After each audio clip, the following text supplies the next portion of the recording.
I loved playing the character in the film, and I just saw the potential. Get into his origin story. When we were finishing the movie is actually when the idea to do the show came about.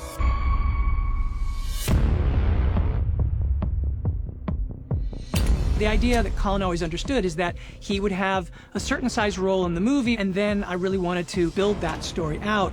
The opportunity of doing something episodic, a morally corrupted individual with ambition seeking power in the city, that just felt like great potential for a gangster show. Matt's version of Gotham felt extremely grounded, and to know that Oz as a character was just a man who is discounted, underestimated, and wants more for himself. In our movie, he's a mid-level gangster, not yet the kingpin. In the show, he's on his way to becoming that. Matt said he was thinking of a rise to power story in the vein of Scarface. America's a hustle. More than anything, I thought about this man from Providence, Rhode Island. He was the mayor there for 21 years. He was very corrupt, very charming, and violent, but everybody loved him because he revitalized the city. It just made so much sense to me to think about Oz in that way, and that, to me, was sort of a spark that I took and ran with. In the comic books, the Penguin comes from money. His family's very important. In what Matt created, it was apparent to me that Oz shouldn't be that type of character. You want more and you're hungrier for things if you have less. He's lived in close proximity to great wealth. He's driven by that sense of exclusion and sense of unfairness. I'm gonna tear down the empire from the inside out. It's one of his greatest weapons that people don't take him serious, and so he can act in the shadows in a way that if people were fearful of him and watching him closely, he wouldn't have got the chance to operate in the way that he does. What makes a man into the Penguin? This character that we've all held some version of in our heads since we've been kids, really. When I first started to dissect Oz and figure out what was driving him, my realization was Oz is a man who doesn't just want power, but he wants to be loved and revered, and more than anything, loved by his mother. And so I created Francis.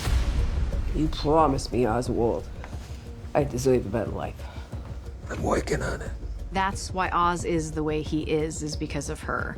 Rarely do you get to go to the underneath of it. Like, how did this end up being the way that they live together? Don't you see, dear, what you did wasn't impulsive. It was instinctual. I just don't know when it happens, when something goes from I want to take care of my mother to I want to own the world. The only person that really has any control over Oz is his mother. They become these beasts of materialism, but it's not quite like, I just want more nice stuff. It's darker than that. This city is meant to be yours, sweetheart. What are you gonna do to get it?